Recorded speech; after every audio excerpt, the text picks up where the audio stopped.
Nalaman natin from the COA documents na dito ginamit yung confidential funds ng DepEd for 2023. So, may ma-elaborate pa ba ang DepEd on this? Kasi po ang binabanggit ng former DepEd Secretary ay ang dapat daw po sumagot ang officials ng DepEd na haharap ngayon at iniwasan pong sagutin yung topic na ito. So to answer po yung question kung alam ba namin yung details nung pinagamitan, we do not know. So to answer po yung question kung alam ba namin yung details nung pinagamitan, we do not know. Always do it on my own, so I gotta get through it. And the only thing I know is to love what I'm doing. Never give up, never slow, till I finally prove it. Never listen to the no's, I just wanna keep moving. Keep my head up when I act, head up, that's a fact.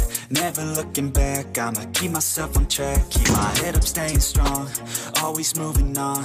Feel I don't belong, tell my thoughts to move along. Push myself to be the gusto ko lang pong i-highlight yung isa sa mga na bring forth po kanina na finding na ang dating DepEd Secretary po as Vice President, meron siyang children's book project. Tapos ang kanyang tinapa para gumawa ng illustrations para dun sa children's book ay yung mga employees pa na under sa Department of Education.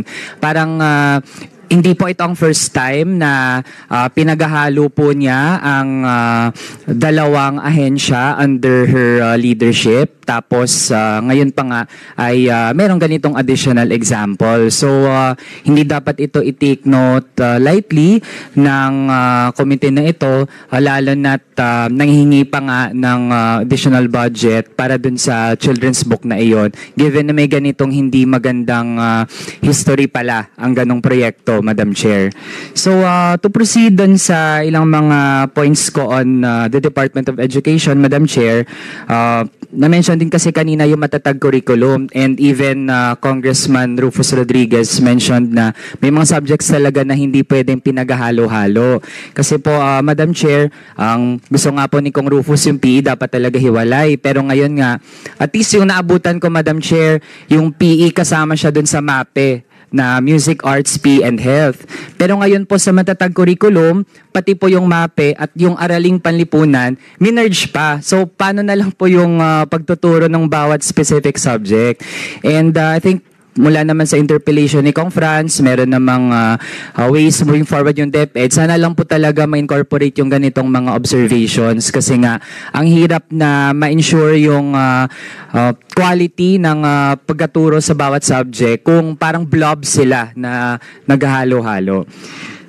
Also, ito Madam Chair, on peace education. So, any official of DepEd po can answer. Gusto lang po nating malaman ano po ang objectives at ano po yung meat ng peace education na tinuturo ng department.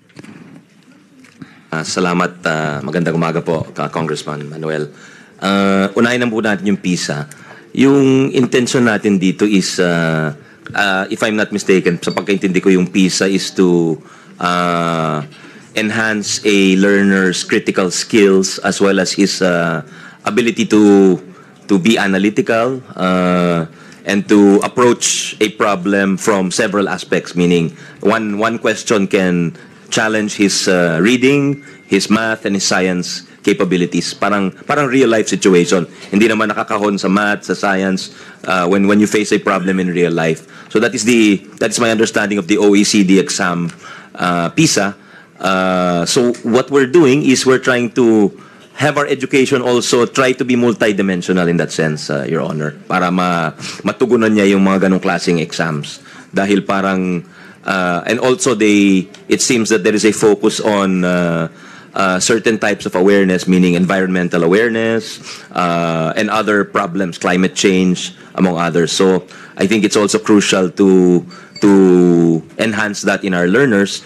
Tapos also, yung mababa nating performance dahil karamihan sa mga bata natin hindi marunong gumamit ng computer. I was told, yung mga kumuha ng 2022, first time nilang humawak ng mouse computer mouse, kaya medyo nataranta sila. So what we want is this early, we will get as many of them with access and practice on computers to actually take the test on computers. And there's also the problem of language. Dahil some take the test in their native language, pero there is no PISA test in Filipino as of yet, if I'm not mistaken, Your Honor. So English ho siya. So these are some of the PISA aspects and the demands on our learners.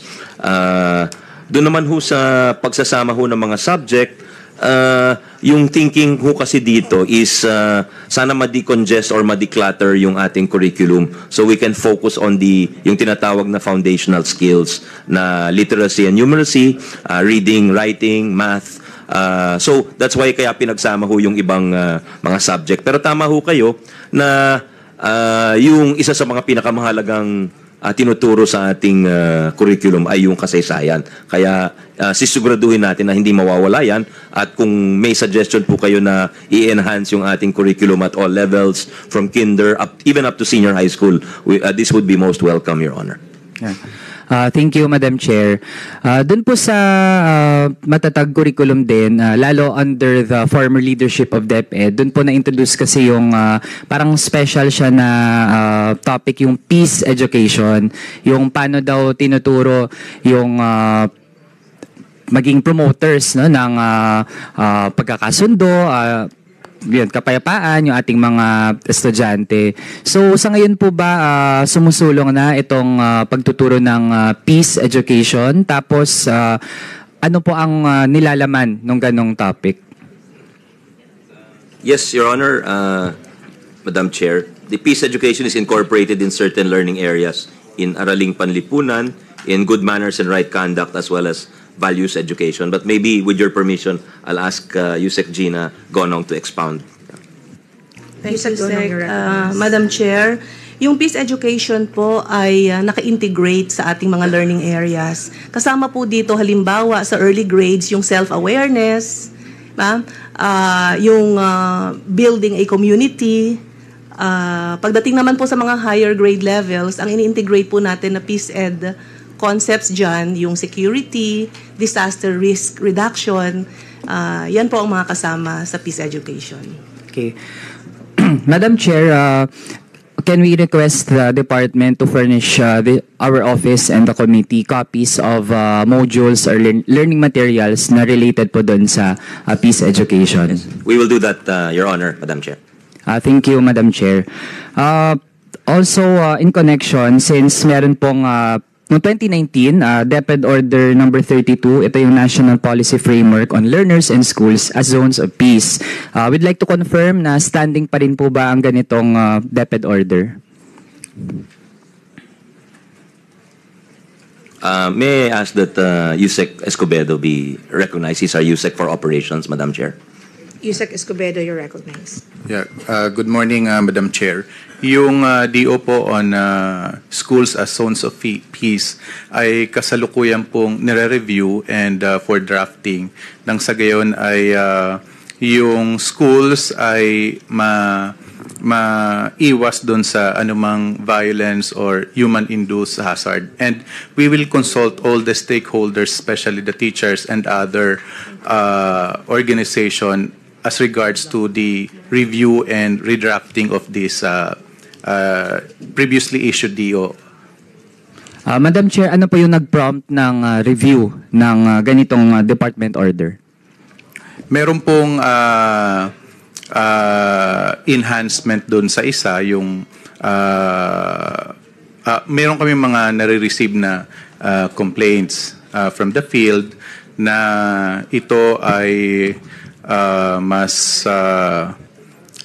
nagagamit ng ibang grupo and hindi na pahihintulutan yung isang grupo na pumasok sa school and other complaints na nare-receive namin sa field. Okay. Madam Chair, kaya po natin ito na tanong in relation din dun sa peace education kasi nga ayaw natin na naabuso ang ganitong mga topics para magamit, no, para kabaligtaran yung maging effect, no, na na-endanger pa yung ating mga students, yung ating mga teachers, and in fact very explicit naman po dun sa current department order na halimbawa kung may mga lessons or kahit pa nga mga seminar, mga forum na para na siya dun sa goals like counterinsurgency, bawal din po yun. So we'd like to ask po ano yung timeline ng review nitong department order. For the review and redrafting, we will, ang tingin namin ay mailalabas yung new DepEd order by December or early part of next year. Okay. Next, Madam Chair, kasi ang mga forum din, mga seminar na nagagamit na talaga siya as platform for red tagging halimbawa, nalaman natin from the COA documents na dito ginamit yung confidential funds ng DepEd for 2023. So, may ma-elaborate pa ba ang DepEd on this? Kasi po ang binabanggit ng former DepEd Secretary ay ang dapat daw po sumagot ang officials ng DepEd na haharap ngayon at iniwasan pong sagutin yung topic na ito. So, yun, we'd like to know lang kung may madadagdag po kayo or dapat po ba talaga ay hindi na kayo yung sumagot dito? With your permission, Your Honor, and Madam Chair, perhaps our USEC for Finance can better discuss that since it pertains also to the confidential fund, Your Honor. Yeah, recognize. Thank you, Madam Chair. We would like to clarify po yung role ng DepEd Finance in the release, utilization, and reporting of the confidential fund. And we have applied po the joint circular of COA, DBM, DILG, GCD, and DND. And we have complied with the requirements. Una po yung entitlement. Is DepEd entitled to the 2023 confidential fund? It was included in our JA in 2023 under a confidential expense tag in the list of the expenses. So that's the reason po na i-release po siya. Ang next po is the form of release. We also follow joint circular, cash advance. Naka-identify po doon that the 3 months requirement should be released in quarterly basis, and that the next liquidation should be upon the liquidation of the head of the agency to the chairman of the Commission on Appropriation. So to answer po yung question kung alam ba namin yung details nung pinagamitan, we do not know because we're not part of the process for utilization and liquidation. So what I can share is from the finance, we have released 3 quarters, that's 112.5 million. It has been recorded as liquidated because we were given a copy of the cover letter only of the liquidation.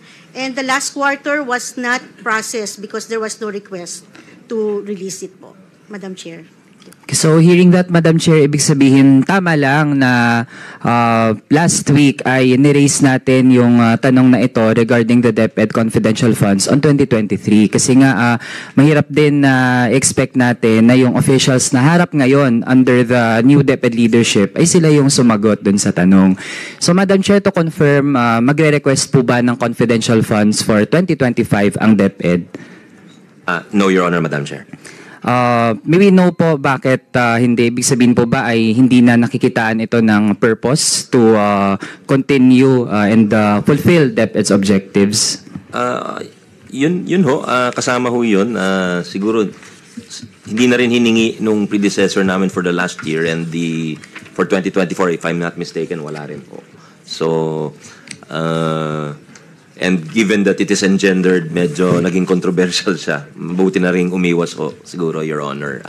At hingin na po yun sa line item kung may mga pangangailangan po ang departamento. Thank you, Your Honor. Yes, sige. Last topic na lang, Madam Chair, no? Kasi nga, tuloy-tuloy na yung mga bagyo pumapasok sa bansa. And we observed na meron kasing Disaster Preparedness and Response Program under the Inclusive Education Program of DepEd. So, ano po ang trend sa budget? Kasi sa initial data po namin ay bababa yung budget for this. And would DepEd want na taasan ito? decreased somewhat, Your Honor. I think it's around 900 million for 2025, if I'm not mistaken. But again, if I may ask that Yusek Rev C. Escobedo be recognized because his strand is the one in charge of the disaster office, Your Honor. Madam Chair, Yusek yung nung 2023, meron pong budget ang Department of Education ng 2 billion for the Disaster Preparedness and Response Program Fund.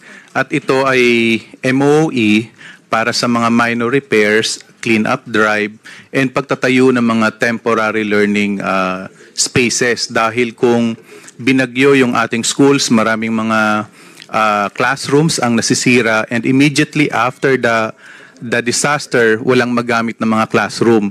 So ito po ang ginagamit natin na pondo at directly released to the regions. And nung the following year, meron ulit na 2 billion na na-allocate for the Disaster Preparedness and Response Program Fund. At kasalukuyan ay meron pa pong sobra. Kaya for 2025, yung 2024 budget under the DPRP, yun pa rin yung gagamitin natin.